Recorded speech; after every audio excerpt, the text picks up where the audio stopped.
So you had a question for me just before we started recording. Ari, what was Am it?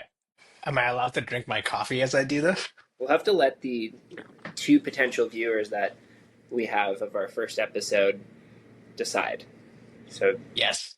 It might be too much free promotion for the coffee for the major coffee chain that I'm drinking from. So you have yeah, to see if we can get a deal with them. we might end up having to disclose something there. So um, welcome to our first episode, Ari. I'm excited to be here and do this one. One way to get yourself on a podcast is to just make your own. Yes. We couldn't get featured, so we just sat down and now we're here now. That's not true. I've been on a few pods. I'm sure you've been on the odd pod.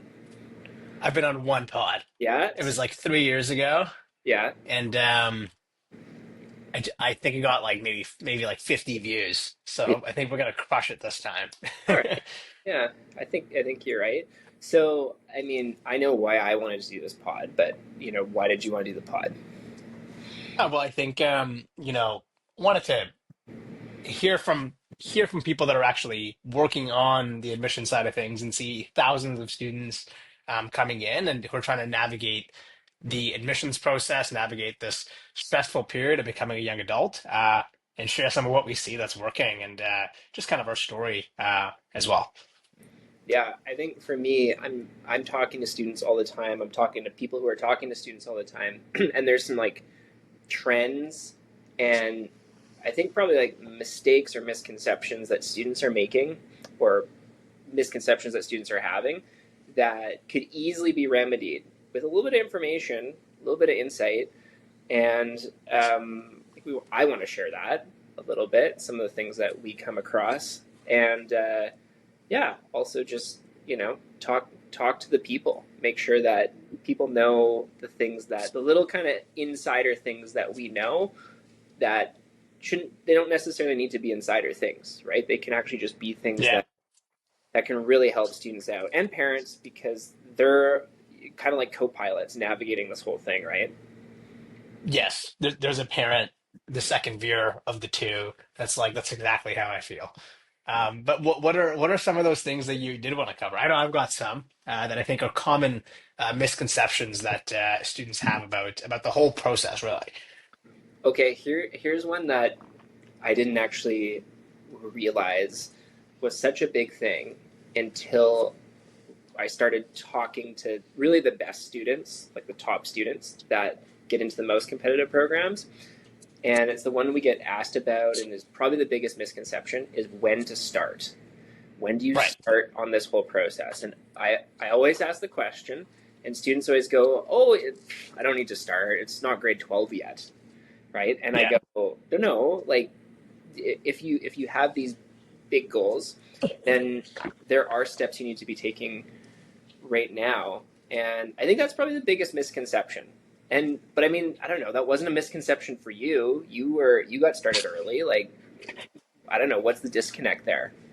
Well, I think I think it's not inaccurate that you do quote unquote the work in grade 12 because you technically apply in grade 12, but like to be a good applicant, that takes a lot longer and usually you have to start a lot earlier. And you can get lucky if you kind of stumble around and end up doing great things and end up looking great in grade 12. But for most students, they need to actively be thinking about what matters to them. And I think the biggest disconnect is they just see it's usually the ambitious student who has maybe friends who don't have as many big ambitions, and they're kind of doing everything in grade 12. And you can get away with that to some extent if you're not looking to aim for some major schools, right? You can maybe get away with that. But for the students that have those big ambitions, it sucks because they have these big ambitions and they see that, maybe 50 or 60% of the graduating class a couple of years ahead of them isn't actually having an impact in their community, being authentically trying to grow as a person, and they're just kind of leaving it last minute. They're like, oh, if they can do that, I can do that. But they have different goals, and they don't realize that. So it's, I think, getting those role models in front of them who have done awesome things and been good people and also achieved similar goals is really the big disconnect. And I think I got pretty lucky with that. Because you're saying because you had people ahead of you. I remember you telling me the story of you had someone who was um, in, like, I think in the school you wanted to go to in Sauder, correct Yes. me if I'm wrong on, Yes. and he came back to talk to your class when you were in like grade 9 or 10 or something, and then you were like, Yes. "Oh, I better get started." I'm telling your story for you, but like, is that right? That's exact. Actually, I totally forgot. That's exactly what happened. So I was in grade 10. So I'd already been like involved. I didn't know what I wanted to do, but I was like, I want to do something cool. That was me, like grade 10. That was like my criteria, something Yeah. cool. And then yeah, this awesome like guy that I went to school with. He was much older than I didn't realize. He came back from UBC. So he went to UBC Sauder, studied business there, and he was in his first year. He won like an obscene amount of funding, like hundreds of thousands of dollars, had a full ride, had gotten internships in New York in high school for finance. And he just came down and he told the story. And he's like, yeah, so, this is what I'm doing. I'm going to be, moving out of my little town that I lived in, going to what, for us, like Vancouver's like a big city, going to Vancouver, living there, playing on the field hockey team and running like a business. And I was like, that's incredible. Like that is cool. And that met my criteria of cool. And I was like, if he did it, I guess I'm gonna do a BCom. I didn't even know what a BCom was. I had to Google BCom, like Bachelor of Commerce. But I'm like, you did a BCom, and that was like enough for me. So I looked him up on LinkedIn and it said BCom in his like education. Um, and that's kind of like it made me think, okay, what did this person do to achieve great things? And he seems like a lovely guy, and he's done a lot for his community, and that really ticked a lot of boxes for me at the time. But So what grade that were was you at that time? I was in grade 10. So I was in grade 10 and he gave the talk. And I'd already been like trying to do stuff, but kind of just a little bit lost. Um, and this person had done incredible things. He'd started an organization that collected blood. He started an organization that was helping the homeless. And it was just like a great role model, I think, for so because that's why he got invited in to speak to the grade 10s, Yeah. to kind of share his experience. So I was in grade 10 and I was a little blown away. And it was a healthy kick in the butt, I would say, for like if I really want to achieve those things, what to do. Now, like, and this kind of goes to the thing about the misconception of like when to get started on this. Like, so you got the kick in the butt, and Yeah. then what did you get started on? And then like had Yes. you not started on it, what would have been impossible? What did I get started on? And had I not started on it? Yeah. Oh, I mean, so what I got started on was I got started on a couple things. So first thing I did was with that group of grade 10s, I played a big part in our community dinner. So we hosted a dinner. That was like the smallest first initial like stepping point that I did, where we invited in less fortunate people in the community, raised funds by getting donors, got the school jazz band to come in, and I played trombone on that, so it was easy for me to bring them in. Well, And essentially, and got the school cafeteria to make meals. you're getting good at the And set trombone. this. Like, were you I good? was I Like, you're pretty I multi-talented, actually but I I can't did like for you like crushing my it on like the trombone. no, I was pretty good. I actually got to play the national anthem at the Juno Awards Oh, one that's time. right. Oh my Yeah, god, I was like one of the like so me not me and a bunch of other like the band, and I that's got right. selected. That was one of your Yes. trivia things from a while. Yes, that's right. Yes, that was my like two So truths, one you're all lie. right. You're all right. I was all right, but now I can't. That's for the life of me do it. But I got to do that. Yeah. But no, I did that, and then it led to that was my first like dipping my toe into like, hey, this is so awesome. People are smiling, and it's like going to help me in the future. And I'm learning these event planning skills and getting students to get donors and all those things because we have to pay for the food.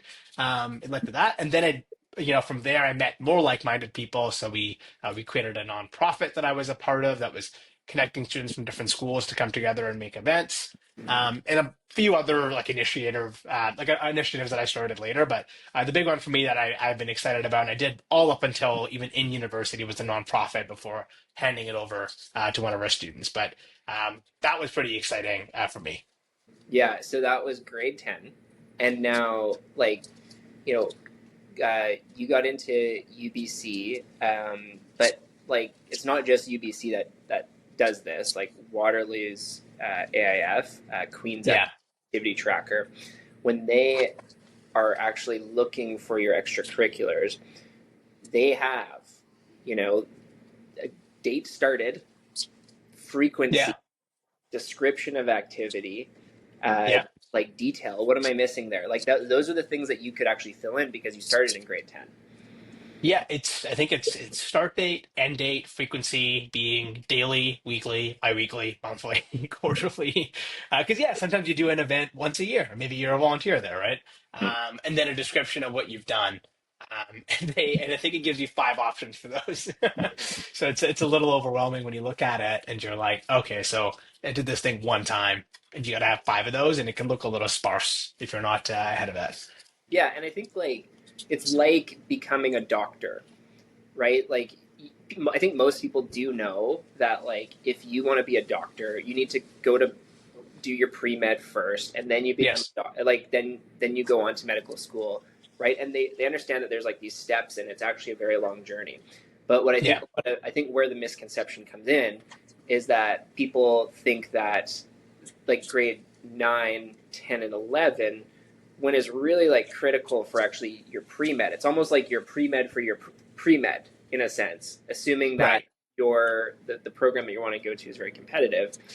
Um, then that grade 9 to 10 is like the pre-med, and your undergrad is like your medical school in a sense, right? And I think a lot of students don't know that. No, I like the other the other side of it is like if you're not aiming for those super competitive programs, is this all necessary? Not really. Like it's there's a lot of programs that are just grade based still, and if you have high marks, you'll get in.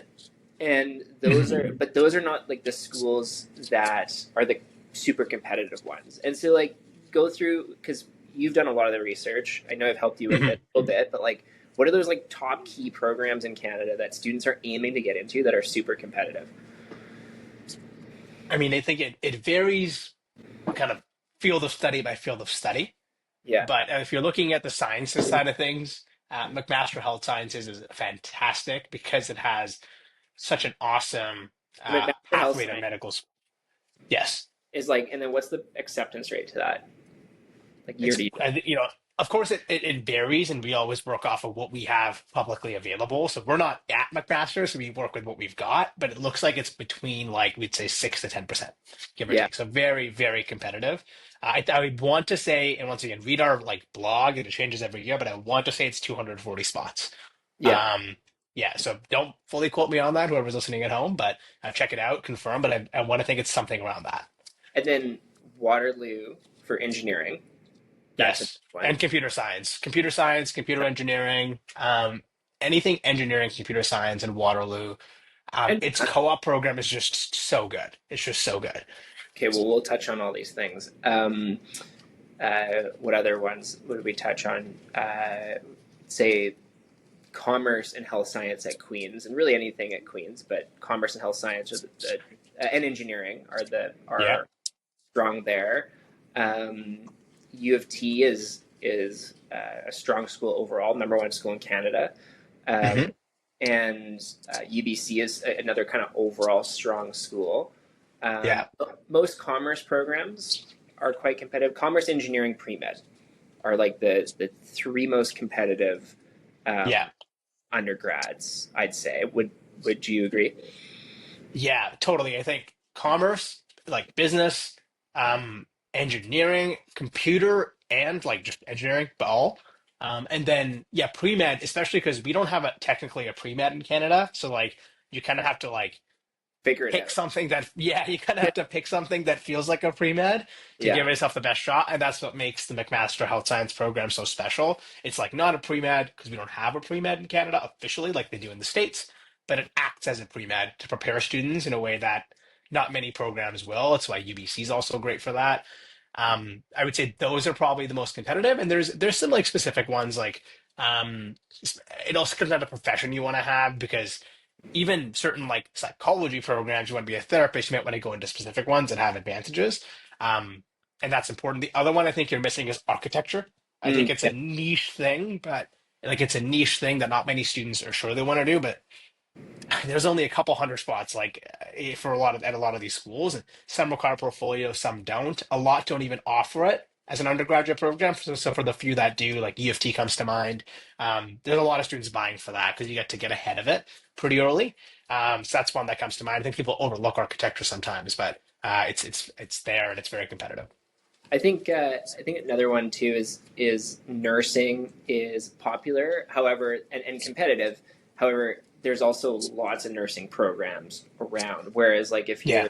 if you're aiming to be like an engineer or in commerce, or want to do in a pre med or architecture, there's really only certain programs that are going to give you kind of that best shot of that next step, right? Hmm. I think we mentioned, or I forgot to mention, probably like Western Ivy and Smith School of Business Yes. Queens are like Yes. two They're standout, awesome.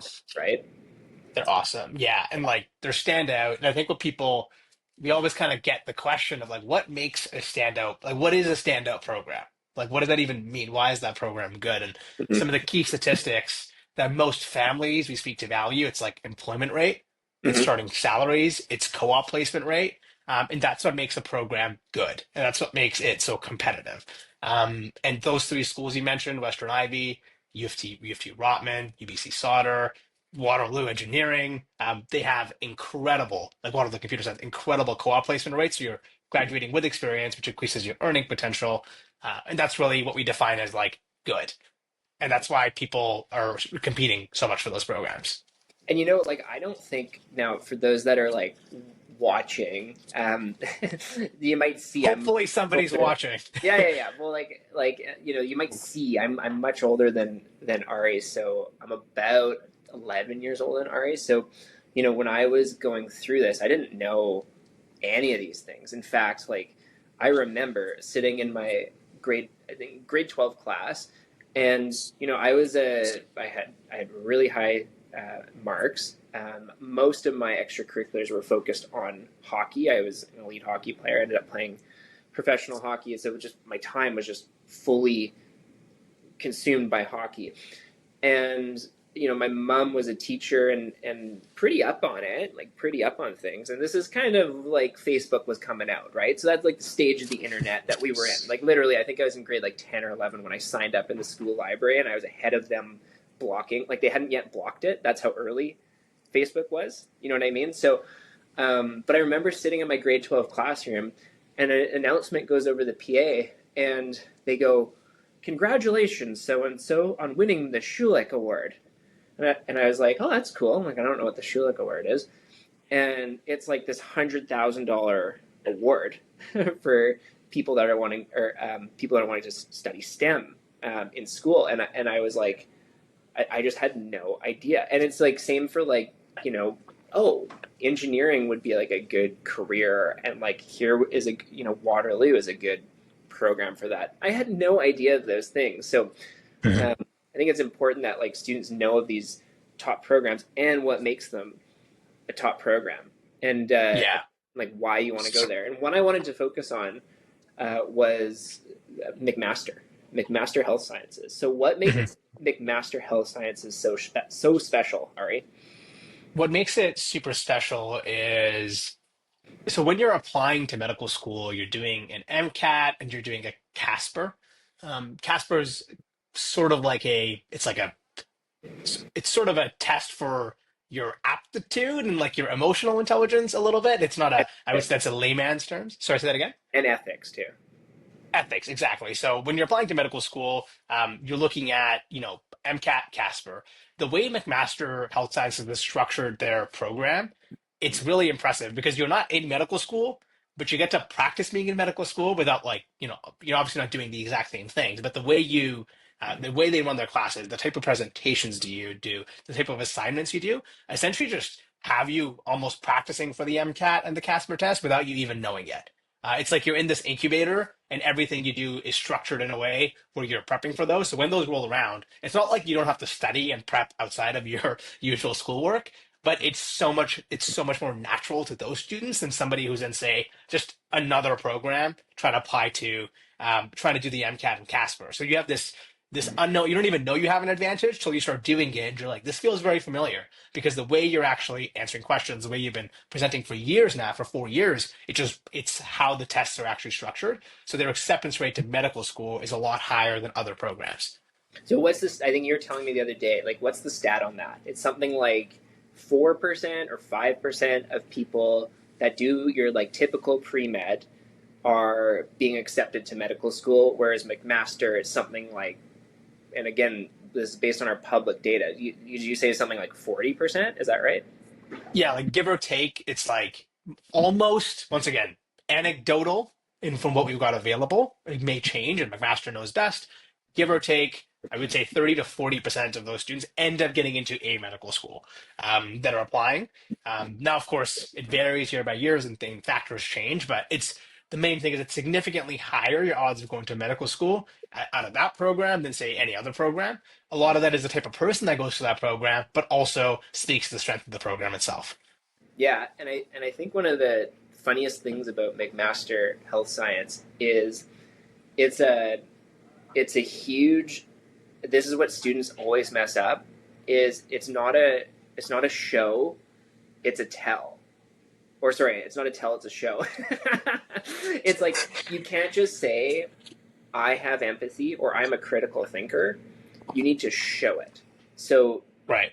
and so I think they've cracked some sort of code in terms of how they analyze their applicants in Hmm.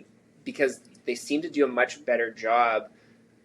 I don't know if it's like a much better job, but they seem to do a very good job of like really pulling out the people that actually are critical thinkers, not who just write I'm a critical thinker, right? So Yes. what's really interesting about McMaster, and it goes back to what we talked about at the beginning, is you really can't just roll up in grade 12 and say, you know, I'm applying to McMaster.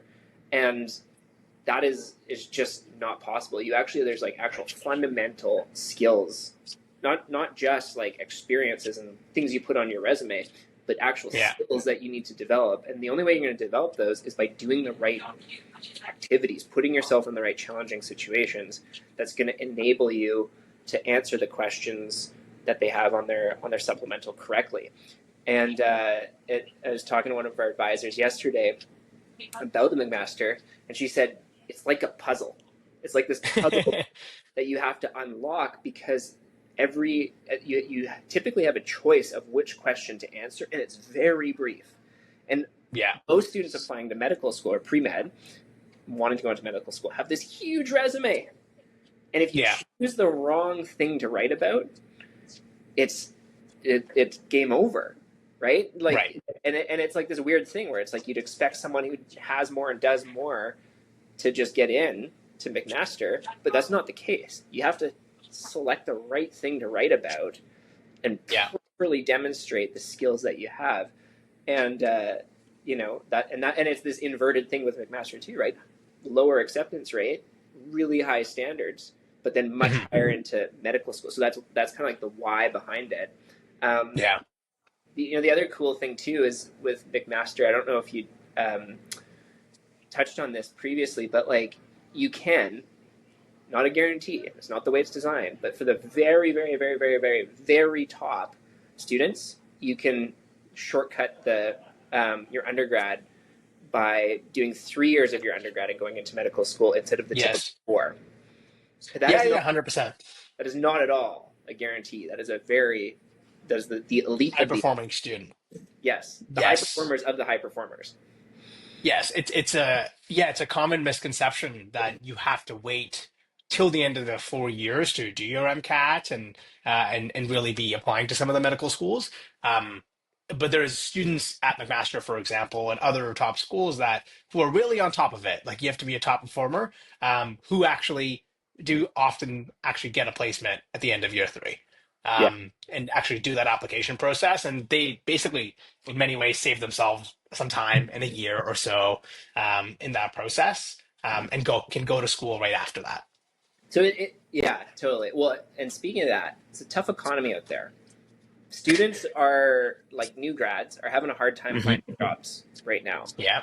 Um, One thing that you said to me, we were on a coffee chat that really stood out to me was something about internships, co-op placements, like Yes. how that has made a difference for some people that are getting jobs, and then also like what their Yes. salary is. What was that again? Yeah. Yeah. Yeah. Well, I'm sure you've seen the memes. It's like entry level job must have 2.5 years of Yeah, that how experience. does that math work? That doesn't make any Yeah, sense. so the meme is like, yeah, that's exactly it. It's like, how do you have 2 years of experience if it's an entry level job and you're graduating university? And the quick answer to that is co-ops. And now what that means is a lot of students don't realize it, but you have like roughly 4 summers, give or take, depending on whether you do your degree in 4 years or 5 years. If you can secure co-op placements in those periods, you can actually graduate with up to a year, and depending on how much time you take off, 1 to 2 years of experience. And that's what makes Waterloo so great because some students that will graduate with, they'll do 8 month co-ops sometimes, 1 or 2 placements. So you're beating the meme by doing that. And you're actually becoming the student that has the 1 to 2 years of experience, but is an entry level position. So it's challenging because students don't know that. They walk in and they're like, oh, I'm gonna get my degree and then I'm gonna go work. But then they look at the entry level jobs, and there's a lot of them that require 1 to 2 years of experience. And then the people who snap those up, they're either older and they're not actually looking for an entry level job, or they're the ones that were really focused and did awesome and got the experience very early. And of course, those students exist as well. Yeah, it's another case of the, you need to go to pre-med before you do your medical school. You need to be preparing in grade 9 or 10 before you go into a top program. The same deal. If you want to get a great entry level job, you've got to find that way around that 2 to 3 years of experience. Yeah, that Yeah. was an interesting thing for me too, because again, that's one of those things that was like hidden knowledge. And again, like podcasts were maybe just becoming a thing when I was like that age. Like really, like, I think Yeah. there was cool things online, but today podcasting and the information out there is like absolutely fantastic. So Yeah. what would you say, Ari, are like some things like we often talk about starting early, great, right? Like grade 9, Yes. grade 10, grade 11. If you were to break it down like by year, what would you say each student should do by year? That's a tough question. Okay, well, we can almost start like, maybe I won't go in order, but I'll start with like let's say grade 12, everything should be done. Yeah, Yeah, so grade 12, you really should be doing almost nothing besides going ahead and just copy pasting your applications and maybe moving them around a little bit, adjusting them based on what the questions are. yeah, But you should have everything done. I shouldn't be making any last minute touches to your initiatives. Maybe you're still running them, of course, and having an impact in your world and community. Grade 11, the ideal state for if you've done everything perfectly, grade 11 should be aiming for really high grades and just keeping your initiatives running. So as you can see, grade 12 and grade 11 should almost be carbon copies where you're doing nothing besides focusing on your grades and your community initiatives are already running because you built them in grade 9 and 10. Now, what that means is now if you go back to 10 and 9, usually in grade 9, the awesome students, the ones who want to go to top programs, they're ideally starting their first thing, their first initiative, their first thing that really matters, aligns with what they want to study. And then they're building their second one in grade 10, because that gives you an awesome amount of length and depth to mess up and get better. And at the same time, it's just when you have an initiative that's 2, 3 years long, you have really grown as a person. That initiative has grown, and it means so much more to the community, and it stands out more on the application, right? So that's what I'd recommend. and you had to solve all sorts of challenges on route. Like one thing that was super fun for me, like earlier this month, was this one amazing student who she's headed towards being a doctor.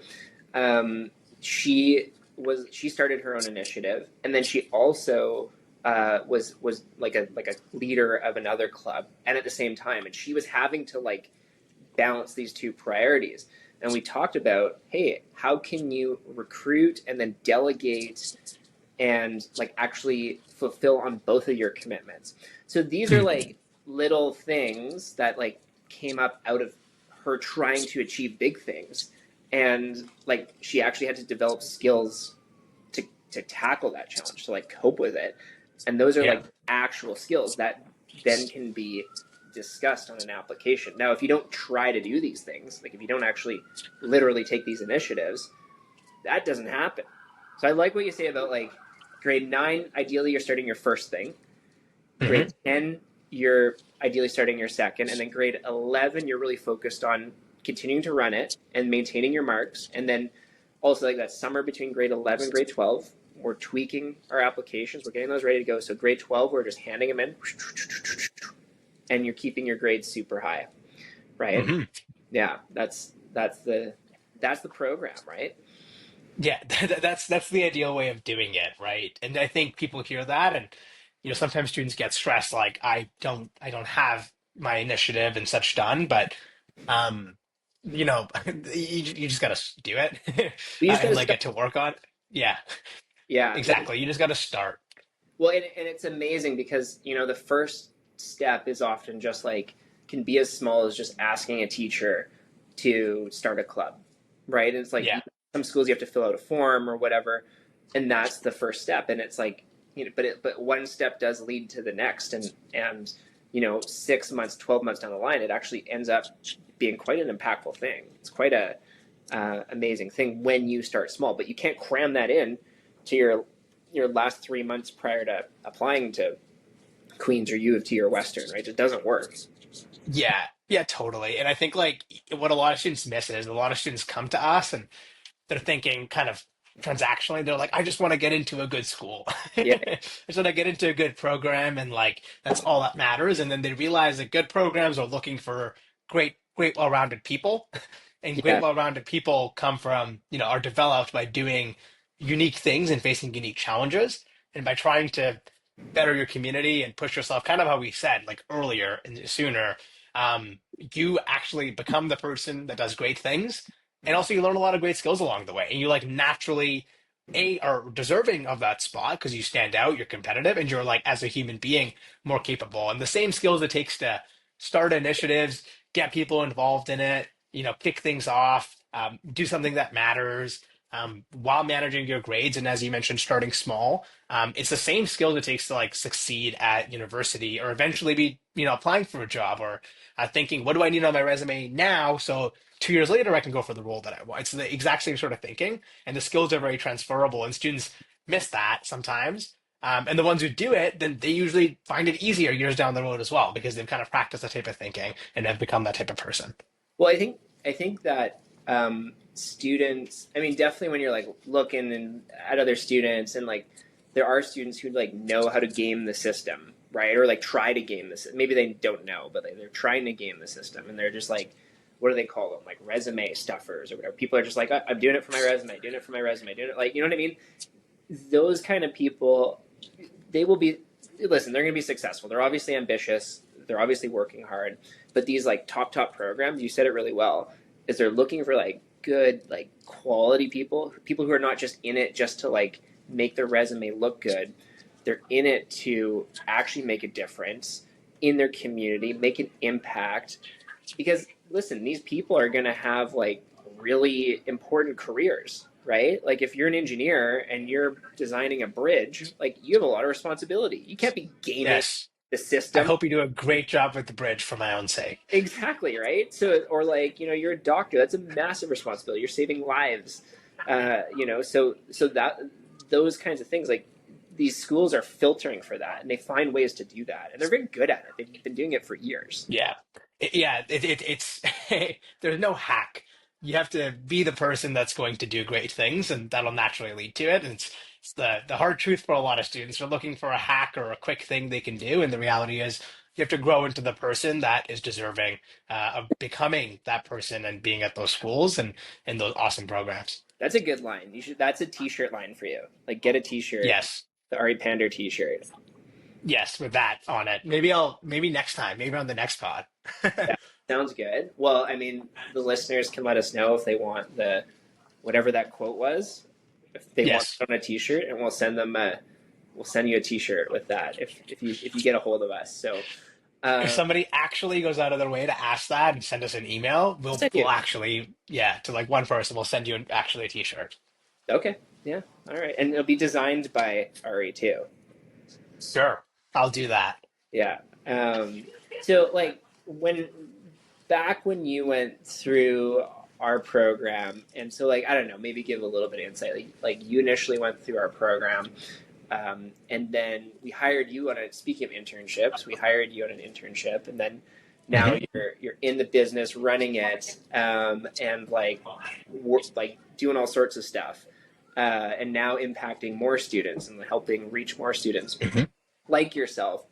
Walk us through like I remember your first essay. Like walk me through like the process of like getting your first sets of essays edited and like what that journey was like.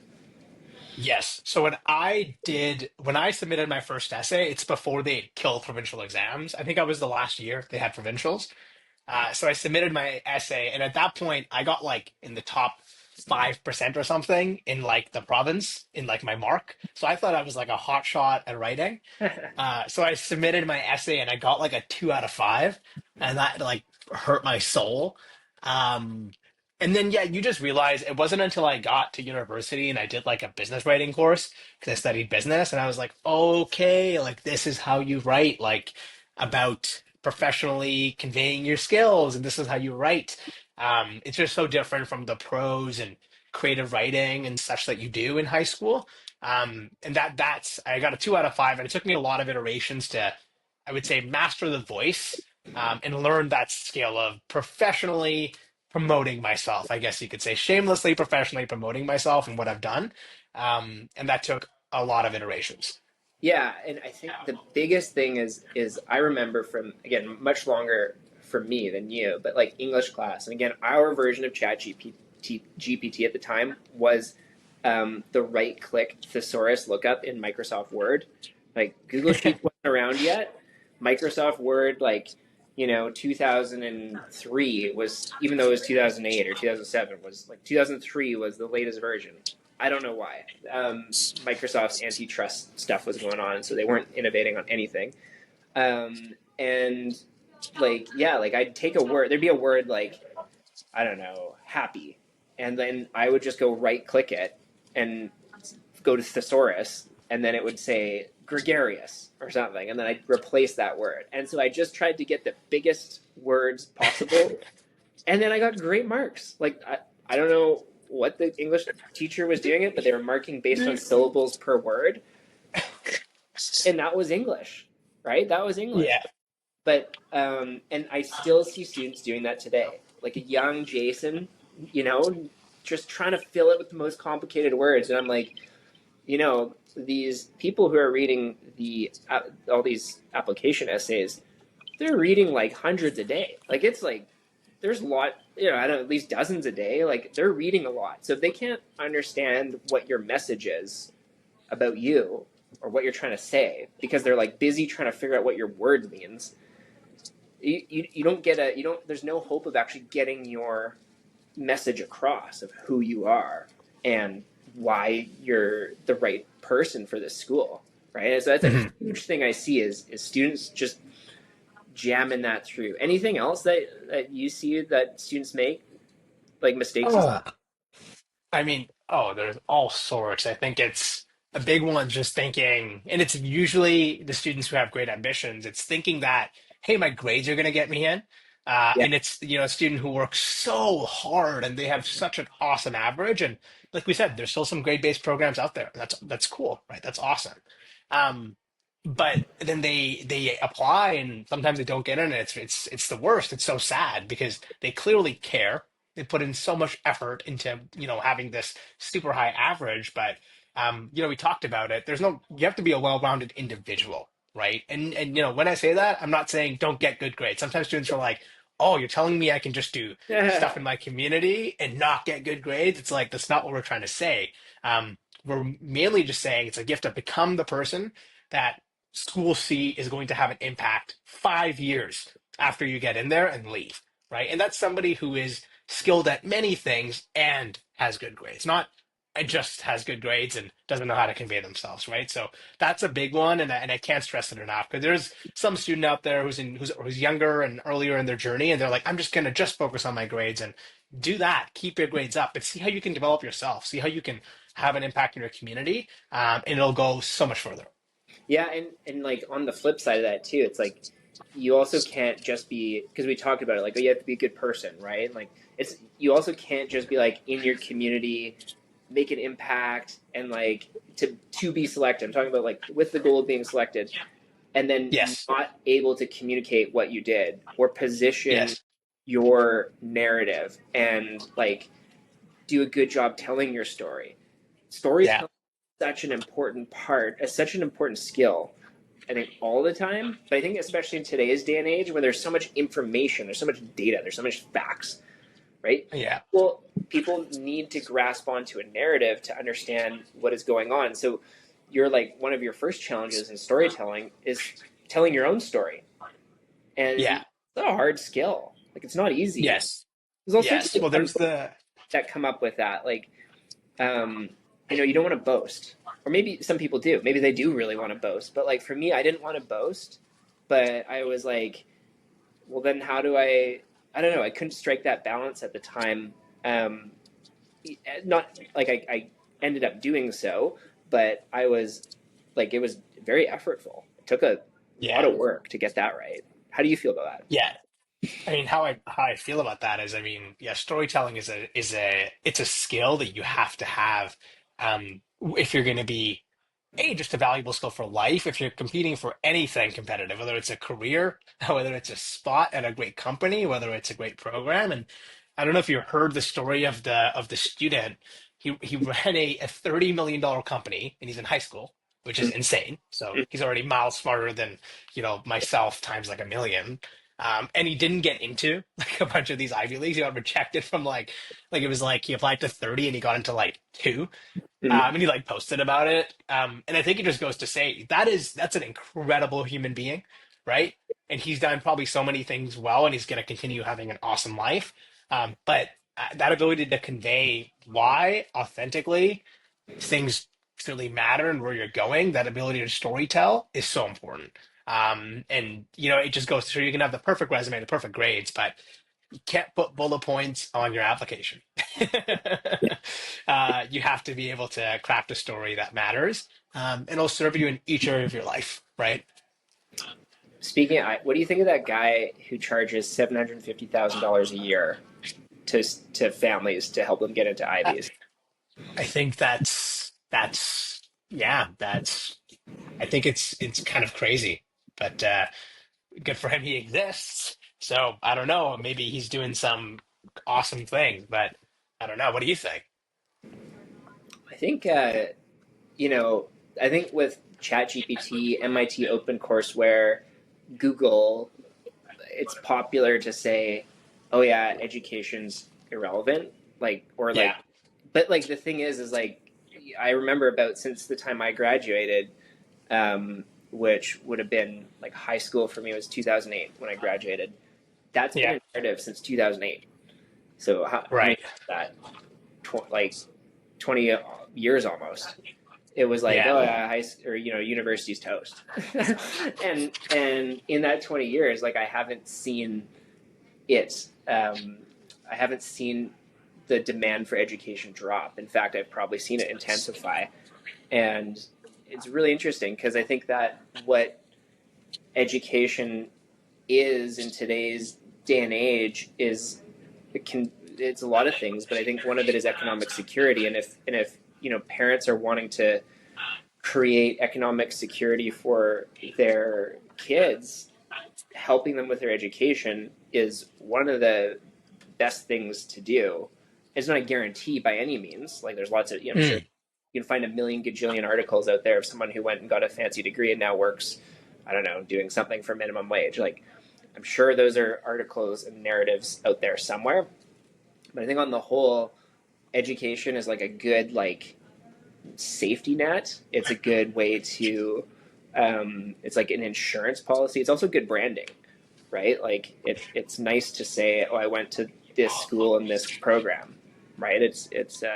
But I don't know if it's like popular to say that. Maybe it is popular to say that. What do you think? I don't know. I think it depends on the industry that you're at. Probably also like the Um, community as well, like yes. or like who you're talking to. Like there's different. We talk to families all across Canada, and some people are kind Yeah. of doubtful about that, and others are just like I'm going to this school, and they don't even think Yeah. left, look left or right. Yeah, I think it depends on who you are and what matters to you. I mean, we have students, I have personal friends and colleagues, people that went to great schools and now they're going to great master's programs, and some of them select based on status. Some of them, as I mentioned earlier, select based on employment, salaries, co-op programs. So it really comes down to yourself and what matters to you. So I think it is really case. It's a hard thing to answer because it's so unique based on who you are and kind of your community and what matters to you. Yeah, yeah. What you've been talking to lots of families. What's been your like most favorite activity with the students that you're working with, like to have them think about their future? My most favorite activity? Oh, I love asking them, where do you see yourself in 5 to 10 years? Because 5 years, they're like, well, hopefully I'm in school. And then I'm like, okay, cool. What about 10? And then I get these like stares back where they're like, 10, I'll be 27, 25, or whatever it may be, right? And they can't, they like struggle to think that far. And I think that type of questioning, and then kind of like lightly nudging, like, hey, so what would life look like? What type of career are you in? Are you living alone at that point? Like, how does that work? It's probably some of my favorite, I guess you could say, thought experiment that I like to run with students. Yeah, yeah, that makes sense. Well, I think we've covered a lot of topics today. Hey, like it's what do we go like? We covered lots of stuff. Yeah. So I guess like let's get some calls to action into our listeners here. Like I think we'd love to hear like what's your feedback on this episode. Mhm. This is our first go. If I think let us know if you want more stuff and what to cover. And if you hate it, like let us know too. Be like, you guys had really bad hair on your episode, whatever. Like let us know. You don't like Ari's coffee, that's fine. Yeah, I think like just getting some feedback to us would be great. So I'm Jason at AdmissionPrep.com, and Ari is Ari at AdmissionPrep.com. What other way should people let us know whether we did good or bad? Hmm. That's probably the best way to do it, no? So it makes it to us. Yeah, that works. Let us know. And then I Yeah. think there was a promise of a T-shirt for someone. Yeah, if somebody wants to go through the work, one person, because my budget will get declined otherwise, if one person wants to go through the work of looking back to the quote where we said that should be on a t-shirt and actually emails one of us and actually states the quote that I said, which I don't even know what it was, we'll figure out a way to get you a t-shirt. That'll be cool. T-shirt or maybe a hat. T-shirt or maybe yeah, you can have your pick. Yeah, Put you it can in have the your email. pick. Yeah, Yeah, exactly. put it in the email. Yeah, so let us know. Like, we if we don't hear anything from anyone, then we might only do a few more episodes and wrap it up. But if people really like it and they want to hear kind of like what we're talking about with students every day, what we're hearing from families, like for example, for some influencer on TikTok is brainwashing students to like hate U of T, and I don't know. Have you found that? No, I've Uh, talked to now no. like 3 or 4 students who are like, "Oh, we won't be going to U of T," and I was like, "Huh, Right. that's interesting. Like, do you mind sharing, like, why? It's like the top school in Canada. Like, and fair enough if you don't want to go, but like, I'm just curious, like, why not U of T?" And they're like, "Oh," and then the parents will be like, "Oh."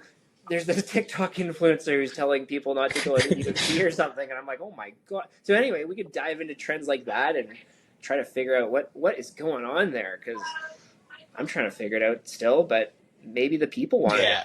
What do you think? Yeah, and then yeah, maybe share some funny. I saw one on like one of our things, which is like, does anyone know why I haven't heard back from U of T? And then like a student just, and it's like April, which they're still sending some acceptances, and then a student just responded, "You're cooked, fam." So maybe we can share some stuff like that, which is just kind of funny in between. So we see all sorts of fun stuff along the way.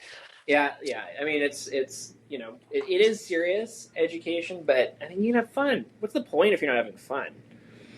Yeah, Having, totally. having fun, but being safe. All right, I think that's the pod. What do you think, Ari? Sounds good to me. All right, that's the pod. See ya.